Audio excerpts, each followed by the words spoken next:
भारत के 4 पवित्र धाम यानी यमुनोत्री, गंगोत्री, केदारनाथ और बद्रीनाथ। आने वाले 9 से 10 दिन के अंदर हम सभी चारों धामों के दर्शन करेंगे और साथ ही साथ हरिद्वार और ऋषिकेश भी जाएंगे।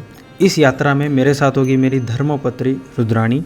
यात्रा हमारे बीच सदैव रहे इसलिए इस व्लॉग को शूट कर रहा हूँ। तो आइए चलते हैं यात्रा पर। Hello everyone, welcome back to the channel. आज तारीख आहे 22 ऑक्टोबर आणि आजच्या व्हिडिओजमध्ये, आजच्या व्लॉगमध्ये आपण जाणार आहोत बद्रीनाथ येथे, जो की असेल उत्तर भारतातील 4थं धाम।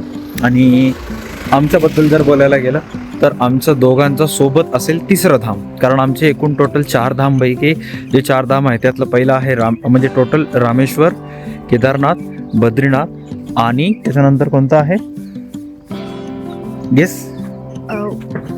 ओडिसा म्हटलं भुवनेश्वर। यस, ओडिसा भुवनेश्वर येथील जगन्नाथपुरी, राईट, जगन्नाथपुरीचं आमचं 4थं धाम आहे, जे की नेक्स्ट कधी तर झालं पॉसिबल तर होईल। तर काल जर बघितलं तर काल दिवसभरामध्ये आम्ही स्टार्ट केलं होतं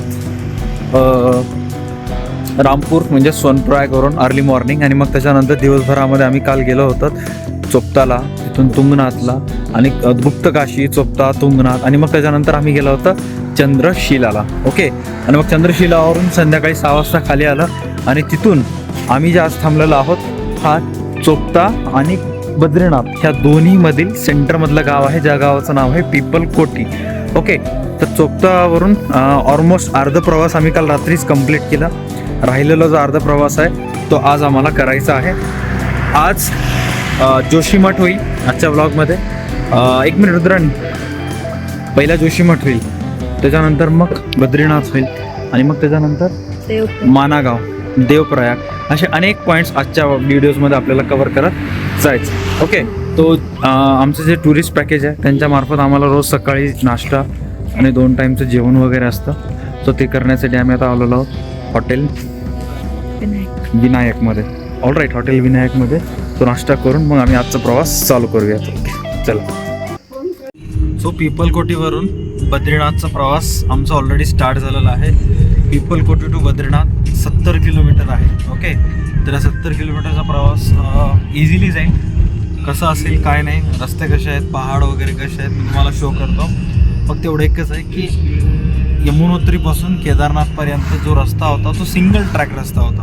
ओके, म्हणजे 15 फुटाचा रस्ता होता, त्याच्यातच समोरची गाडी येणार जाणार, दोघं त्याच्यात ॲडजस्ट करायचं। बट बद्रीनाथपासून जे समोरचे रस्ते आहेत ते 2 साईड हायवे वगैरे आहेत, म्हणजे एकाच लेनमधून गाड्या येऊ पण शकतात आणि जाऊ पण शकतात। नियर अबाउट 35 फुटीच्या जवळपास रोड आहे। बट एक गोष्ट याचं मायनस पॉईंट आहे की या रस्त्यावर मोस्ट ऑफ टाईम लँडस्लाईड होत असतात। तुम्ही जे बघत असता ना बद्रीनाथचे व्हिडिओज वगैरे येत असतात ते ह्याच रस्त्यावर आहेत। आता एका ठिकाणी एक भयानक लँडस्लाईड होती, त्यातून गाडी आमची आरामशीर निघाली, कारण ती 2-3 महिन्याखालची होती।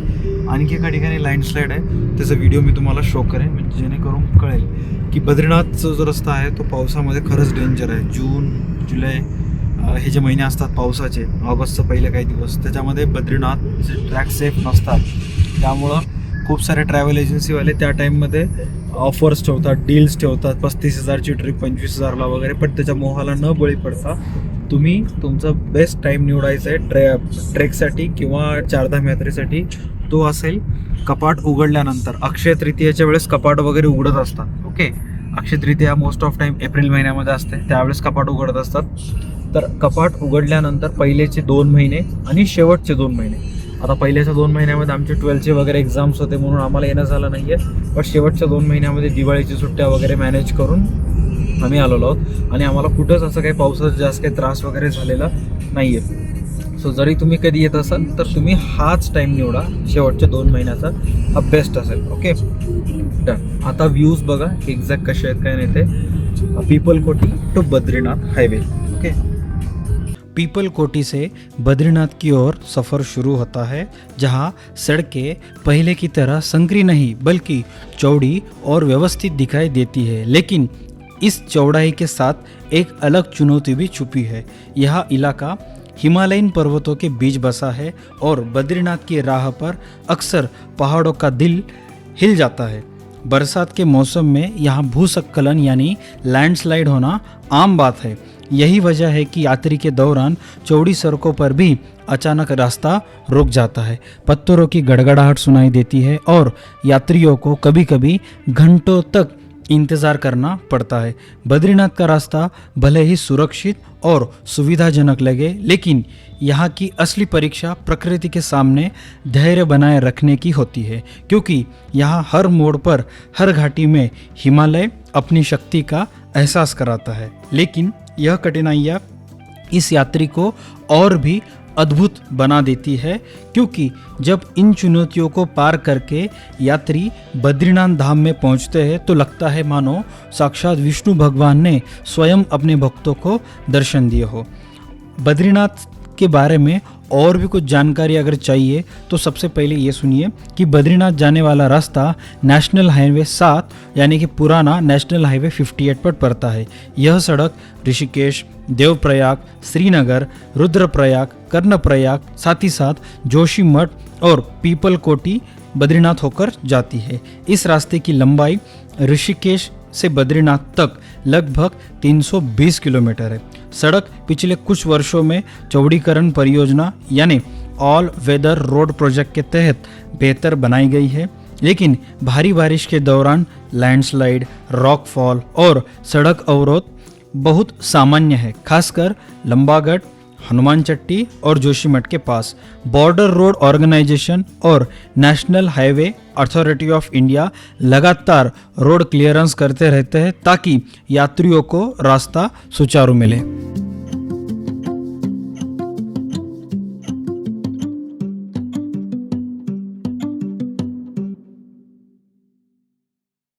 आम्ही आता आलेलो जोशीमठला। तर जोशीमठमध्ये इथं नरसिंह मंदिर आहे। तर नरसिंह हे आमचे कुलदैवत आहेत, त्यामुळं विदाऊट नरसिंहाचं दर्शन घेतल्याशिवाय पुढे जाऊ शकता येत नाही। त्यामुळं इथं अगोदर नरसिंह स्वामीचं मंदिराचे पाया पडणार, दर्शन घेणार आणि मग इथून जाणार आम्ही बद्रीनाथला। इथे एक आरतीची प्लेट वगैरे घेतलेली आहे, अतिशय चांगली आहे, बघू शकता तुम्ही। इथं या प्लेटमध्ये हार दिलेला आहे आणि काय आरतीचं सामान आहे। ओके, चला चेक करूया की एक्झॅक्ट नरसिंहाचं मंदिर कसं असेल काय नाही। हमारे भारत में आदि शंकराचार्य द्वारा स्थापित 4 मुख्य मठ है, जिसे 8वीं सदी में स्थापित किया गया था। जोशीमठ जो कि उत्तराखंड में है, ऋग्वेद से संबंधित, शारदा मठ जो कि कर्नाटक के श्रृंगगिरी में है, यजुर्वेद से संबंधित, द्वारका मठ जो कि द्वारका गुजरात में है, सामवेद से संबंधित, गोवर्धन मठ जो कि पुरी के ओडिशा में है, अथर्ववेद से संबंधित। उत्तराखंड के 4 मुख्य मठ है, ज्योतिर्मठ, उखीमठ, कालीमठ और गोपीनाथ मठ। आज के इस वीडियो में हम दर्शन करेंगे ज्योतिर्मठ जो कि उत्तराखंड के जोशीमठ में है, ऋग्वेद से संबंधित।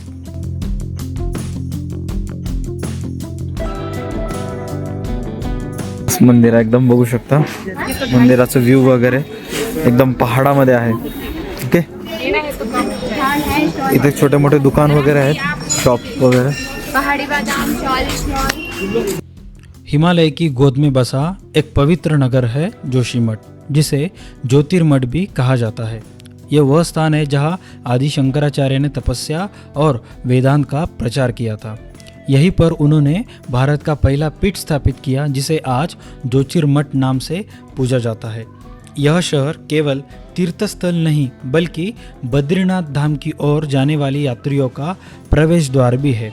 सर्दियों के मौसम में जब बद्रीनाथ धाम के कपाट बंद होते हैं, तब भगवान बद्रीनाथ की पूजा यही जोशीमठ के नरसिंह मंदिर में होती है। यहाँ पर नरसिंह भगवान की एक मूर्ति है, जिसके बारे में मान्यता है कि उस मूर्ति का हाथ धीरे धीरे पतला होता जा रहा है और जिस दिन यह मूर्ति पूरी तरह टूट जाएगी, उस दिन बद्रीनाथ का मार्ग अवरुद्ध हो जाएगा। यही वजह है कि जोशीमठ को न केवल भक्ति बल्कि भविष्यवाणी का नगर भी कहा जाता है। शंकराचार्य मठ, नरसिंह मंदिर और तपोवन जैसे स्थल इसे आध्यात्मिक ऊंचाई प्रदान करते हैं। यहाँ से नंदा देवी पर्वत, औली और बर्फ से ढके शिखरों का अद्भुत दृश्य मिलता है। जोशीमठ औली का प्रवेश द्वार भी है, जहाँ से एशिया की सबसे लंबी रोपवे यात्रा शुरू होती है। संतों और साधुओं के लिए यह तपोभूमि है जहाँ साधना और ध्यान का अलग ही अनुभव मिलता है। हजारों वर्षों से यह स्थान ऋषि मुनियों की साधना का साक्षी रहा है। जोशीमठ एक केवल भौगोलिक स्थान नहीं बल्कि हिंदू संस्कृति का जीवंत अध्याय है। यह नगर चारों धाम की यात्रा को एक आध्यात्मिक गहराई देता है। आज भी यहाँ की गलियों में चलते हुए एक अनोखी शांति और शक्ति का एहसास होता है। जोशीमठ अपनी पुरानी कथाओं के लिए नहीं बल्कि आज की चुनौतियों के लिए भी जाना जाता है। हाल के वर्षों में यहाँ भूमि की धसाव की घटनाएं ने सबका ध्यान खींचा है, मानो हिमालय हमें अपनी नाजुकता का एहसास करा रहा हो। लेकिन इसके बावजूद श्रद्धालुओं की आस्था अडिग है। लोग आज भी दूर दराज से यहाँ पूजा और दर्शन के लिए आते हैं। जोशीमठ हमें यह सिखाता है कि प्रकृति और आस्था दोनों के बीच संतुलन बनाए रखना कितना आवश्यक है। और शायद यही वजह है कि हर यात्री, हर भक्त इस नगर से गुजरते हुए इसे अपने दिल में हमेशा के लिए बसा लेता है।